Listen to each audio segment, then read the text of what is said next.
स्वागत है दोस्तों आप लोग का मास्टरमाइंड ऑफ जीके में। फ्रेंड्स, जैसा कि आप लोग को पता है अभी जीके सीरीज में चला रहा हूं, जिसमें आपको 50 प्रश्न जीके जीएस का प्रोवाइड करा रहा हूं। ठीक है, तो इसके पार्ट 1 पहले मैं करवा चुका था फ्रेंड्स, जिसमें 50 प्रश्न देखे थे और इसमें 50 प्रश्न बचा हुआ आज देखेंगे। ठीक फ्रेंड्स, और ये टोटल सीरियल नंबर से देखा जाए तो ये चौथा है। ठीक है, इसके पहले 150 प्रश्न 50-50 प्रश्न करके आप लोग को प्रोवाइड करा दिया हूँ फ्रेंड्स। तो चलिए, वीडियो अच्छा लगे तो लाइक करिएगा, चैनल पर पहली बार विजिट करें तो चैनल को सब्सक्राइब कर बेल आइकन को जरूर दबाइएगा फ्रेंड्स, और वीडियो अच्छा लगे तो दोस्तों में शेयर जरूर करिएगा। तो चलिए देखते हैं। तो देखिए, इसके पहले वाले वीडियो में 50 तक हम लोग देख चुके थे। पुनः एक बार 50 नंबर सवाल को रिपीट कर लेते हैं कि भारतीय राजनीति के इतिहास में अभी तक कुल कितनी बार दोनों सदनों की संयुक्त बैठक बुलाई गई है। तो बताया था फ्रेंड्स, आप लोग को याद होगा 3 बार बुलाई गई है। ऑप्शन नंबर 20 का राइट आंसर है। 3 बार कब कब बुलाई गई थी ये भी बताया था। एक बुलाया गया था 1961 में, किस लिए? तो दहेज प्रतिबंध विधेयक के लिए। दूसरा बुलाया गया था बैंक सेवा आयोग विधेयक के लिए 1978 में। ठीक है, और तीसरा बुलाया गया था आपका आतंकवाद निवारण विधेयक 2002 में। ठीक है फ्रेंड्स, तो टोटल 3 बार। सवाल क्या था कि भारतीय राजनीति के इतिहास में अभी तक कुल कितनी बार दोनों सदनों की संयुक्त बैठक बुलाई गई है। Right answer option number B होगा। चलिए, अब 51 नंबर सवाल से देखते हैं फ्रेंड्स कि उच्च न्यायालय, ठीक है, हाई कोर्ट के न्यायाधीश की सेवानिवृत्ति की आयु क्या है? तो हाई कोर्ट का कितना है, गेस करते चलेगा फ्रेंड्स। 51 का राइट आंसर हो जाएगा आपका ऑप्शन नंबर क्या, बी हो जाएगा, सॉरी ऑप्शन नंबर सी हो जाएगा, 62 वर्ष है। उच्च न्यायालय का कितना होगा, 62 वर्ष। लेकिन अगर अब पूछ दिया जाए आपसे सर्वोच्च न्यायालय का पूछ दिया जाए फ्रेंड्स, यानी उच्चतम न्यायालय का, तो उच्चतम न्यायालय का 65 वर्ष है और आपका उच्च न्यायालय का 62 वर्ष है। सवाल नंबर 52 को देखें, दल बदल निरोध अधिनियम को किस वर्ष पारित किया गया था? ठीक है, इसमें 2 सवाल पूछा जाता है, दोनों को मैं बता रहा हूँ फ्रेंड्स। ठीक है, तो दल बदल निरोधक अधिनियम है जो किस वर्ष पारित किया गया था? तो आपका राइट आंसर हो जाएगा ऑप्शन नंबर का बी हो जाएगा। 1985 ईस्वी में आपका दल बदल निरोधक अधिनियम पारित किया गया था। और उस समय पूछा जाता कि प्रधानमंत्री कौन थे, किसके कार्यकाल में हुआ था? तो उस समय आपका प्रधानमंत्री कौन थे? राजीव गांधी थे। ये भी याद रखिएगा, राजीव गांधी के कार्यकाल में 1985 ईस्वी में आपका दल बदल निरोध अधिनियम पारित किया गया था 1985 ईस्वी में।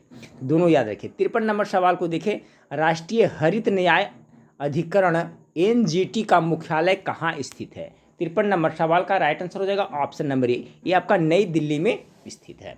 चलिए अगला सवाल को देखते हैं। 54 नंबर सवाल। 54 नंबर सवाल है, विश्व का पहला परमाणु बिजली घर किस देश में स्थापित किया गया था?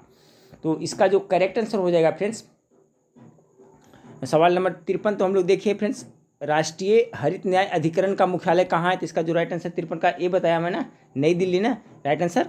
अब 54 नंबर सवाल आपका है कि विश्व का पहला परमाणु बिजली घर किस देश में स्थापित किया गया था?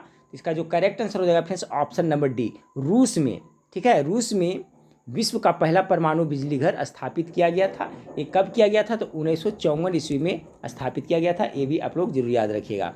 55 नंबर सवाल को देखें, कह रहा है आपका फ्रेंड्स कि बारबरी तथा जमुनापुरी किसकी प्रमुख नस्लें हैं? तो देखिए, बारबरी और जमुनापुरी जो बकरी का नस्लें हैं। ठीक है, याद रखिएगा ऑप्शन नंबर सी इसका करेक्ट आंसर होगा, बकरी का। अगला सवाल आपका फ्रेंड्स कि किसी घर में लगे बिजली बल्ब पर 200 वोल्ट तथा 100 वाट लिखा हुआ है, उस बल्ब का कुल प्रतिरोध कितना होगा? तो इसका कुल प्रतिरोध कितना हो जाएगा फ्रेंड्स? 56 नंबर सवाल का राइट आंसर हो जाएगा आपका 400, ऑप्शन नंबर बी। ठीक है, 400 ओम इसका कुल प्रतिरोध हो जाएगा, यानी 56 नंबर सवाल का right answer option number B हो जाएगा। सवाल नंबर 57 को देखें कि पेड़ पौधे की टहनियाँ को हिलाने से फूल पत्ते का गिरना न्यूटन के किस नियम का उदाहरण है? बहुत अच्छा सवाल है फ्रेंड्स, मॉडरेट सवाल है। तो गेस करिए इसका राइट आंसर कौन सा होगा? इसका जो राइट आंसर हो जाएगा friends option number A, Newton का पहला गति नियम। देखिए, न्यूटन का जो पहला गति नियम है उसको जड़त्व का नियम भी कहा जाता है।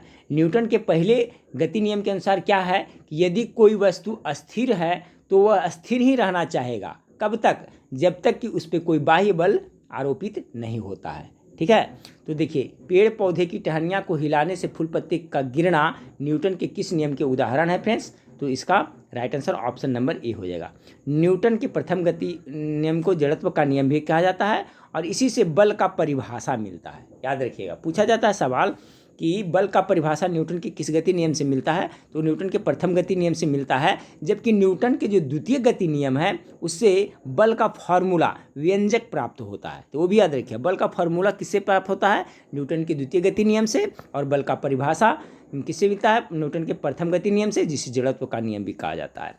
58 नंबर सवाल को देखिए, प्रकाश का वेग होता है, कितना होता है, 58 का right answer option number B होगा, 3 × 10⁻⁸ मीटर प्रति सेकेंड होता है आपका प्रकाश का वेग होता है। चलिए 59 नंबर सवाल को देखें कि रॉकेट किसके संरक्षण नियम के सिद्धांत पर कार्य करता है, तो ये किसका करता है, रैखिक संवेग ना, रॉकेट की गति पर जो रैखिक संवेग संरक्षण का सिद्धांत लागू होता है, यानी ऑप्शन नंबर आपका बी करेक्ट आंसर हो जाएगा। 60 नंबर सवाल को देखें, शेविंग ब्रश के रेशों का आपस में चिपक जाना किसका उदाहरण है, तो देखिए सरफेस टेंशन के कारण होता है ना, पृष्ठ तनाव के कारण होता है, ऑप्शन नंबर 60 का डी करेक्ट आंसर हो जाएगा। वर्षा का जो पानी का बूंद होता है, गोल होता है, वो भी पृष्ठ तनाव के कारण ही होता है। अगला 61 नंबर सवाल को देखिए, फ्लेमिंग के दाएं हाथ के नियम का प्रयोग किसकी दिशा का पता लगाने के लिए किया जाता है, देखिए ध्यान रखिएगा, इंपॉर्टेंट सवाल है। फ्लेमिंग के दाएं हाथ के नियम, दाएं हाथ का नियम है जो किसके पता लगाने के लिए किया जाता है, तो प्रेरित धारा का पता करने के लिए किया जाता है, ऑप्शन नंबर ए इसका करेक्ट आंसर होगा। आप लोग गेस भी करते चलिएगा फ्रेंड्स, अब बाद में सही आंसर मिलाइएगा जब मैं बताता हूं। तो फोटोन की खोज किसने किया था, चलिए गेस करिए किसने, ऑप्शन आपके सामने है, लॉर्ड स्ट्रॉस, हम्फ्री डेवी, या तो अल्बर्ट आइंस्टीन, या A.H. टेलर ने। तो फोटोन की खोज किसने किया था, सवाल नंबर 62, सवाल नंबर 62 का जो राइट आंसर हो जाएगा ऑप्शन नंबर अल्बर्ट आइंस्टीन ने, अल्बर्ट आइंस्टीन ने फोटोन की खोज किया था फ्रेंड्स 1905 ईस्वी में, याद रखिएगा 1905 ईस्वी में इसका खोज किया था। अगला सवाल है आपका फ्रेंड्स कि किसी तत्व का रासायनिक गुण निम्न में से कौन निर्धारित करता है, देखिए ये मॉडरेट सवाल है, इस टाइप का सवाल आजकल पूछा जाता है, कोई भी तत्व है उसका रासायनिक गुण कौन निर्धारित करता है, तो इलेक्ट्रॉन की संख्या ना, 83 का right answer option number C होगा, इलेक्ट्रॉन की संख्या है, किसी तत्व का रासायनिक गुण इलेक्ट्रॉन की संख्या निर्धारित करता है। अगला सवाल 64 नंबर सवाल को देखें, निम्न में से कौन लोहे का सबसे शुद्धतम रूप है, तो सभी जानते हैं पिटवा लोहा होता है ना, 64 का right answer option number B होगा, पिटवा लोहा है जो शुद्धतम रूप होता है। 65 नंबर सवाल को देखिए, पीतल निम्नलिखित में से किसका मिश्रण है, इसका तो सभी को पता है फ्रेंड्स, ट्रिक ही है, पिताजी सबको याद रखते हैं, पिताजी, पी से हो गया पीतल, किसका मिश्रण है, तांबा और जस्ता का मिश्रण है, यानी ऑप्शन नंबर 65 का बी राइट आंसर है। अगर कन्फ्यूजन कभी होता है तो क्या याद रखना है आपको, पिताजी याद रखना है, पिताजी। अब देखिए इसको लिख दीजिएगा, तो पी से क्या हम लेते हैं, पीतल लेते हैं, अब पीतल किसका किसका मिश्रण लेता है, त से तांबा और ज से जस्ता, ठीक है। चलिए 66 नंबर सवाल को देखिए, कह रहा है आपका कि समुद्र में गोताखोरी करते समय गोताखोर ऑक्सीजन के साथ किस गैस का प्रयोग करता है, तो ऑक्सीजन के साथ साथ में हीलियम का प्रयोग करता है ना, 66 का राइट आंसर क्या हो जाएगा, ऑप्शन नंबर सी। अगला सवाल को देखते हैं, 67 नंबर सवाल है, सुक्रोज के जल अपघटन से किसका निर्माण किया जाता है, सुक्रोज के जल अपघटन से किसका निर्माण किया जाता है, 67 का, इसका राइट आंसर होगा ऑप्शन नंबर डी हो जाएगा, ए और सी दोनों होता है, ठीक है, यानी कि आपका ए और सी, ग्लूकोज को अभी किया जाता है और फ्रक्टोज दोनों का किया जाता है। ये देखिए इंपॉर्टेंट सवाल है, याद रखें, इस सुक्रोज सॉरी सुक्रोज के जल अपघटन से किसका निर्माण किया जाता है, राइट आंसर हो जाएगा फ्रेंड्स ऑप्शन नंबर डी, यानी कि ग्लूकोज और फ्रुक्टोज दोनों का निर्माण किया जाता है। 68 नंबर सवाल को देखें, 68 नंबर सवाल आपका है कि निम्नलिखित में से किसका वैज्ञानिक नाम ओरजा सातिवा है, तो पहले बहुत बार पढ़ा चुका हूँ फ्रेंड्स, धान का है ना, ऑप्शन नंबर क्या हो जाएगा 68 बी। इसको देखिए कैसे याद रखते हैं, सातिवा, सीतवा एक तरह का देहात में बोला जाता है, सीतवा धान, सीतवा धान होता है, तो सातिवा देखिए है, सातिवा है तो सीतवा, इस तरह से धान, इसमें कुछ ट्रिक हो गया फ्रेंड्स, याद रखिएगा, सीतवा यानी सातिवा, तो ओरजिया सतिवा किसका है, अपने धान का है। चलिए 69 नंबर सवाल को देखें, निम्नलिखित में से कौन ग्रेमिनेसी कुल का पौधा नहीं है, ग्रेमिनेसी कुल का पौधा इनमें से कौन नहीं है, तो 69 नंबर सवाल का जो करेक्ट आंसर हो जाएगा ऑप्शन नंबर ए, नारियल है जो आपका ग्रेमिनेसी कुल का पौधा नहीं है। बाकी आपका जौ हो गया, आपका मक्का हो गया, जवार हो गया, ये सभी ग्रेमिनेसी कुल का पौधा है, जबकि नारियल है जो किस कुल का पौधा है, तो इसका मैं बता देता हूँ, वो आप जरूर याद रखिएगा। तो किस कुल का है नारियल, तो ये पलमी, याद रखिएगा क्या, पलमी, लिख करके याद कर लेगा फ्रेंड्स, ये नारियल है जो आपका किस कुल का पौधा है, तो पलमी कुल का पौधा है, याद रखिए क्या, पॉलमी। 70 नंबर सवाल को देखें, एमाइलेज एंजाइम का स्राव किसके द्वारा होता है। चलिए 70 नंबर सवाल का, तो एमाइलेज एंजाइम का स्राव आपका अग्नाशय ग्रंथि के द्वारा होता है। अग्नाशय को अंग्रेजी में क्या कहते हैं, पैंक्रियाज कहते हैं। इससे दो सवाल बनता है, दोनों याद रखिए। इंसुलिन का स्राव अग्नाशय से होता है, पैंक्रियाज से होता है। और अग्नाशय ग्रंथि है जो कैसा है, यह अंतःस्रावी और बाह्यस्रावी दोनों तरह के ग्रंथि। पूछा जाता है कभी कभी कि जो इसमें से कौन है जो अंतःस्रावी और बाह्यस्रावी ग्रंथि दी है। दिल रहेगा, फिर से आपका अग्नाशय पैंक्रियाज दिया रहेगा, फिर थायराइड दे रहेगा, यकृत रहेगा, इस तरह से दिया रहेगा। तो अग्नाशय ग्रंथि है जो अंतःस्रावी भी है और बाह्यस्रावी भी है, और इसी से इंसुलिन का भी स्राव होता है और एमाइलेज एंजाइम का भी अग्नाशय से स्राव होता है। 70 का right answer option number 71 number सवाल को देखिए। 71 नंबर सवाल आपका है, वृक्क के बाहरी तथा भीतरी भाग को क्रमशः क्या कहते हैं। ये भी बहुत अच्छा सवाल है।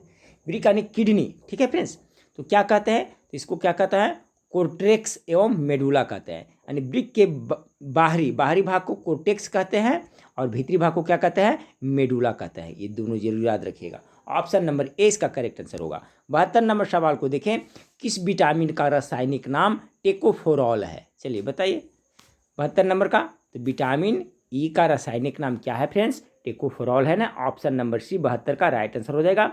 विटामिन डी का क्या नाम है, तो कैल्सीफेरॉल है। विटामिन के का क्या नाम है रासायनिक नाम, तो फिलोक्विनिन है। अब याद रखिए विटामिन सी का क्या नाम है, तो अस्कॉर्बिक एसिड है, ठीक है। चलिए सवाल नंबर 73 को देखिए। सवाल नंबर 73 आपके सामने है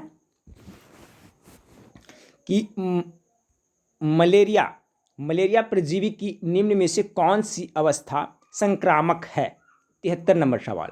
73 नंबर सवाल का जो राइट आंसर हो जाएगा ऑप्शन नंबर ए, अस्पेरोजोआइट, ठीक है। अस्पेरोजोआइट है जो आपका मलेरिया परजीवी की निम्न में से कौन सा अवस्था संक्रामक होता है, तो ये अवस्था अस्पेरोजोआइट।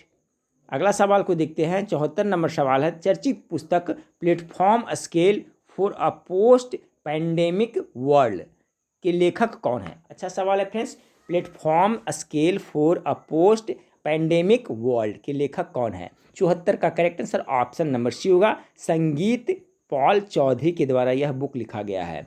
अगला सवाल को लेते हैं। 75 नंबर सवाल है, हाल ही में किस राज्य में जलाभिषेकम अभियान की शुरुआत की गई है। कौन सा अभियान, जलाभिषेकम।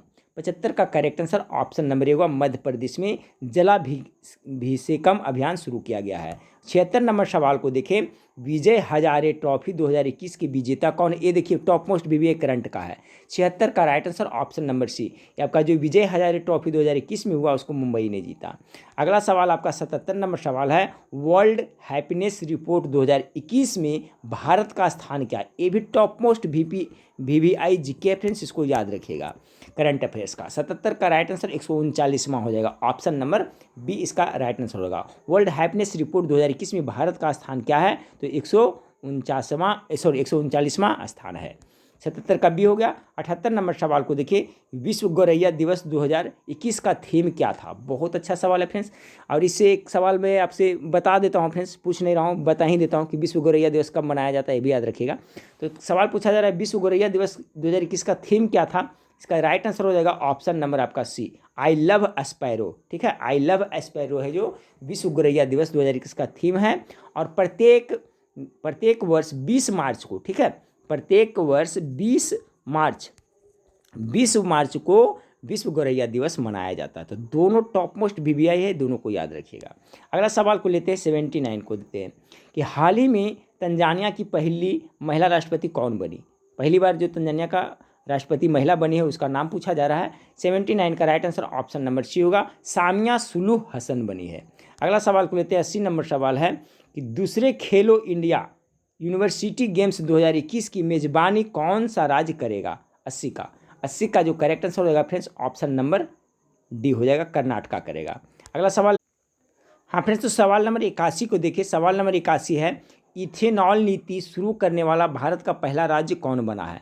तो कौन बना है फ्रेंड्स, इसका जो राइट आंसर हो जाएगा ऑप्शन नंबर बी हो जाएगा, यानी बिहार है जो आपका बना है। बहुत अच्छा सवाल है फ्रेंड्स। 81 नंबर सवाल का राइट आंसर क्या हो जाएगा? ऑप्शन नंबर बी बिहार हो जाएगा। सवाल फिर से सुने, इथेनॉल नीति शुरू करने वाला भारत का पहला राज्य कौन बना है? तो बिहार हो जाएगा। चलिए 82 नंबर सवाल को देखते हैं। 82 नंबर सवाल आपका है कि हाल ही में किस भारतीय अभिनेता को फिल्म आर्काइव पुरस्कार 2021 से सम्मानित किया गया है? तो किसका आपका जो बादशाह कौन है आपका बॉलीवुड का भी कौन है फ्रेंड्स आपका सबसे अच्छे हीरो? अमिताभ बच्चन ना। Option number A Amitabh Bachchan इसका करेक्ट आंसर हो जाएगा। कि हाल ही में किस भारतीय अभिनेता को फिल्म आर्काइव पुरस्कार 2021 से सम्मानित किया गया? तो अमिताभ बच्चन इसका करेक्ट आंसर हो जाएगा। 83 नंबर सवाल को देखिए। 83 नंबर सवाल आपका फ्रेंड्स, किस देश ने ब्रह्मोस क्रूज मिसाइल सहित रक्षा सामग्री की आपूर्ति के लिए भारत के साथ एक समझौते पर हस्ताक्षर किया है? तो हाल ही में किसने किया है फ्रेंड्स? 83 का right answer option number D Philippines ने किया है। अगला सवाल, हाल ही में की गई घोषणा के अनुसार भारत का पहला भूतापीय विद्युत परियोजना किस केंद्र शासित प्रदेश में स्थापित किया जाएगा? करंट अफेयर्स का अच्छा सवाल है। बी लद्दाख में किया जाएगा। अगला सवाल देते 85 नंबर सवाल, भारत का पहला स्वदेशी 9mm मशीन पिस्तौल को किसने विकसित किया है? ये भी देखिए करंट अफेयर्स का अच्छा सवाल है। 9am मशीन पिस्तौल को किसने किया जो स्वदेशी है?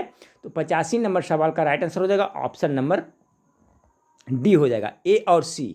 ठीक है, ए और सी यानी कि DRDO और प्लस भारतीय सेना दोनों मिल करके यहाँ आपका 9mm मशीन पिस्तौल को विकसित किया है। 85 का right answer option number D हो जाएगा। 86 नंबर सवाल को देखिए सॉरी, किस देश ने जनवरी 2021 में ओपन स्काईज संधि से अपना संबंध तोड़ने की घोषणा की है? 86 नंबर सवाल का right answer option number A America ने किया है।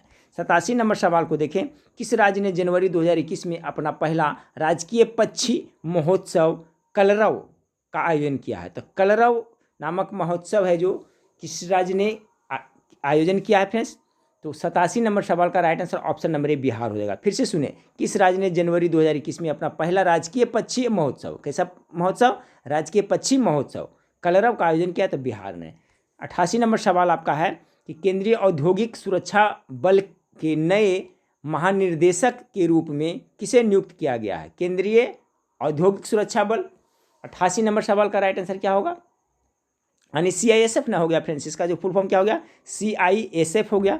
तो इसका जो राइट आंसर हो जाएगा 88 का डी हो जाएगा। सुबोध कुमार जायसवाल को नियुक्त किया गया है। CISF के महानिदेशक किसे नियुक्त किया गया है? तो सुबोध कुमार जायसवाल को। 89 को देखें, हाल ही में सत्य पॉल की मृत्यु हो गई, इनका संबंध किस क्षेत्र से था? तो सत्य पॉल का संबंध आपका फैशन डिजाइनर से था, यानी fashion designer option number A 89 का राइट आंसर होगा। 90 नंबर सवाल के देखिए, one nation one ration card योजना लागू करने वाला भारत का पहला राज्य संयुक्त रूप से कौन है?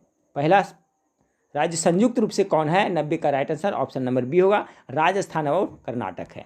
91 नंबर सवाल को देखिए कि WHO ने हाल ही में किस देश को मलेरिया मुक्त घोषित किया है? 91 का right answer option number C हो जाएगा, अल साल्वाडोर को हाल ही में WHO ने मलेरिया मुक्त घोषित किया है। 92 नंबर सवाल को देखें कि 67वें राष्ट्रीय फिल्म पुरस्कार 2021 के तहत किस फिल्म को सर्वश्रेष्ठ हिंदी फिल्म का खिताब दिया गया है? 2021 में 67वें राष्ट्रीय फिल्म पुरस्कार।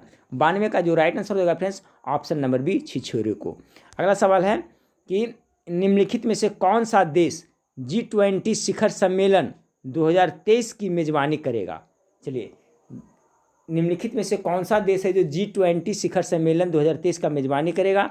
93 का जो राइट आंसर होगा ऑप्शन नंबर बी भारत करेगा, याद रखिएगा। 94 नंबर सवाल आपका है कि केंद्र सरकार किस संस्थान के सहयोग से गेमिंग और अन्य संबंधित क्षेत्रों में उत्कृष्ट केंद्र बनाएगी?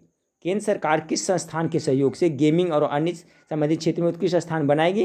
तो 94 नंबर सवाल का जो राइट आंसर होगा friends option number C IIT Bombay के सहयोग से। चलिए, अगला सवाल आपका है कि हाल ही में किस राज्य के मुख्यमंत्री ने SSC ST छात्रों के लिए SSC और SSC SC होगा, पढ़ने में मिस्टेक हो रहा है, SC और क्या हो कर रहा है फ्रेंड्स ST। हाल ही में किस राज्य के मुख्यमंत्री ने SC और ST छात्रों के लिए 101 करोड़ रुपए की छात्रवृत्ति स्वीकृति की है? 95 नंबर सवाल का राइट आंसर हो जाएगा ऑप्शन नंबर डी हो जाएगा, ओडिशा। चलिए फ्रेंड्स, अगला सवाल है आपका, देखिए मैथमेटिक्स है तो इसका सोल्यूशन मैं अलग से बताऊंगा फ्रेंड्स। चलिए देखिए, इसमें से कुछ एक दो मैथ है जो इसको देख लेते हैं, जो इसमें बनने लायक है फ्रेंड्स। 96 नंबर सवाल देखिए क्या कर रहा है। 96 नंबर सवाल कर रहा है कि 10 वर्ष पहले पिता की आयु पुत्र की आयु से 3 गुनी थी, ठीक है। 10 वर्ष बाद पिता की आयु पुत्र की आयु से दुगनी होगी, तो वर्तमान में पुत्र की आयु ज्ञात करें। इक्वेशन बनाइए फ्रेंड्स, बन जाएगा, सिंपल सा सवाल है। देखिए मैं थोड़ा सा हिंट्स कर देता हूँ, इस तरह से बना लीजिएगा। माना कि 10 वर्ष पहले पुत्र की आयु कितना है, 1 है, ठीक है। पुत्र की आयु कितना मानते हैं हम, 1 मानते हैं। 10 वर्ष पहले पुत्र की आयु 1 मानते हैं, तो पिता की आयु क्या हो जाएगा, प्रश्न अनुसार 3x हो जाएगा ना, क्योंकि 3 गुनी थी।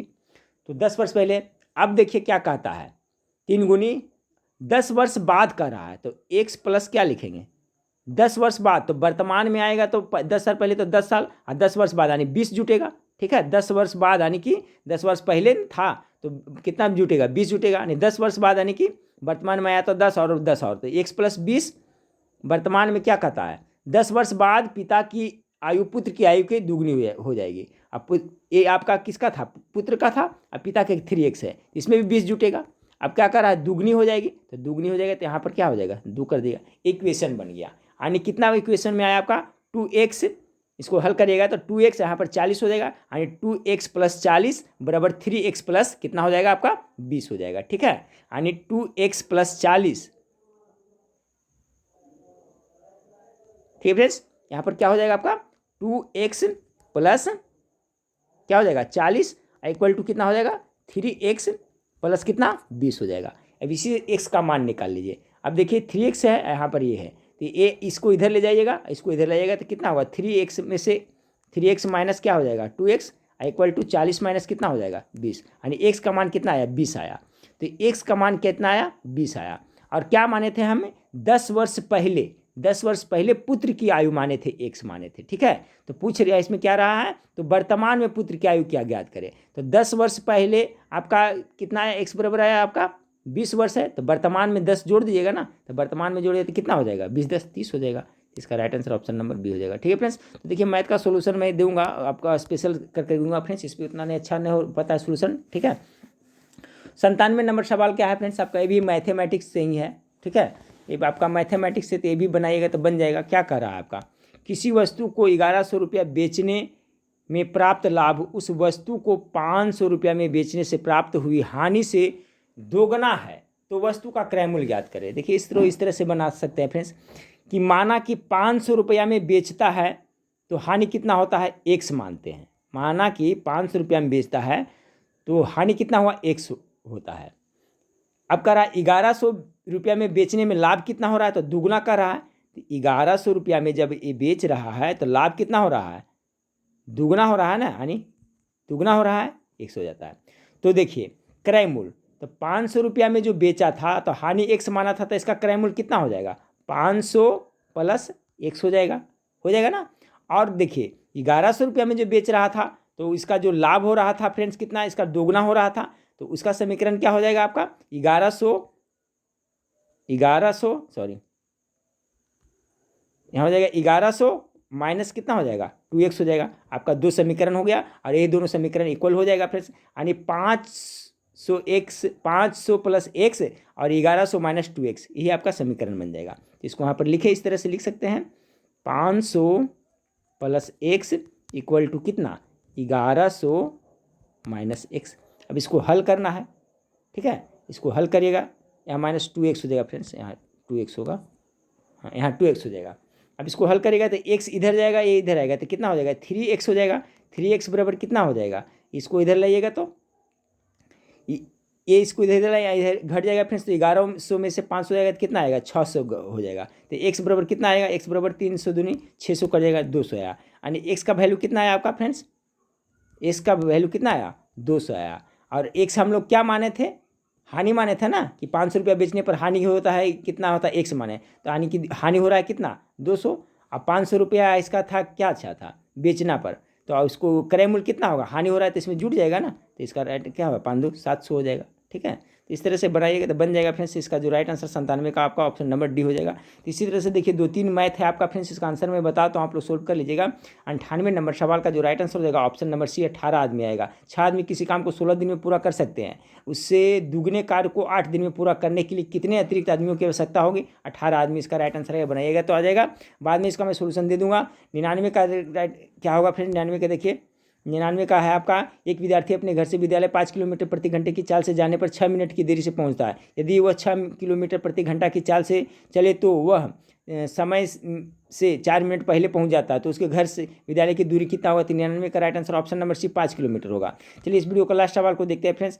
इसका आपका है कि एक तांबे के बने गोले का व्यास 9 सेंटीमीटर है, इसे 2 सेंटीमीटर व्यास वाला तार बनाया गया है, तो इस तार की लंबाई कितनी हुई? 100 नंबर सवाल का right answer option number B आएगा, 121.5 सेंटीमीटर आएगा। ठीक फ्रेंड्स, तो देखिए 50-50 प्रश्नों का जीके सीरीज भी चला रहा हूँ फ्रेंड्स, और जो नया प्रैक्टिस सेट आया उसका भी मैं फुल प्रैक्टिस सेट आप लोग को 100 प्रश्नों का प्रोवाइड कराया था। सो जो वो दूसरा नंबर प्रैक्टिस सेट था फ्रेंड्स, ठीक है, उसमें आपका सभी तरह का प्रश्न थे, GK, GS, math, math, Hindi, अंग्रेजी सभी था। तो एक आपका 100 नंबर का फुल प्रैक्टिस सेट मिक्स में करवा रहा हूँ, और अलग से मैं करवा रहा हूँ फ्रेंड्स 50 प्रश्नों का जीके जीएस करवा रहा हूँ, ठीक है। इसके बाद सिलेबस के अनुसार मैं हिंदी का और जो भी सब्जेक्ट है फ्रेंड्स सिलेबस के अनुसार उसका वीडियो भी मैं प्रोवाइड करवा रहा था फ्रेंड्स, लेकिन तबीयत खराब होने की वजह से बीच में रोक दिया था। अभी मैं शुरू कर रहा हूँ फ्रेंड्स, तो आप लोग करवाऊंगा। हमारे चैनल से आप लोग जुड़े रहिएगा फ्रेंड्स, और जा करके के फ्री टाइम में प्रत्येक दिन आपको gkmastermind.com वेबसाइट पर आपको पढ़ाई करना है। गूगल में जाएँ, gkmastermind.com सर्च करें, वहाँ पर जाएं, सभी मॉक टेस्ट का प्रैक्टिस सेट दिया हुआ, वहाँ पर जाकर के अभी जरूर जाएं और वहाँ पर पढ़ाई करें, ठीक है। उसका लिंक भी इस वीडियो के नीचे डिस्क्रिप्शन में दे दिया हूँ फ्रेंड्स, ठीक है। तो नेक्स्ट वीडियो में फिर मिलते हैं, देखने के लिए थैंक यू, धन्यवाद।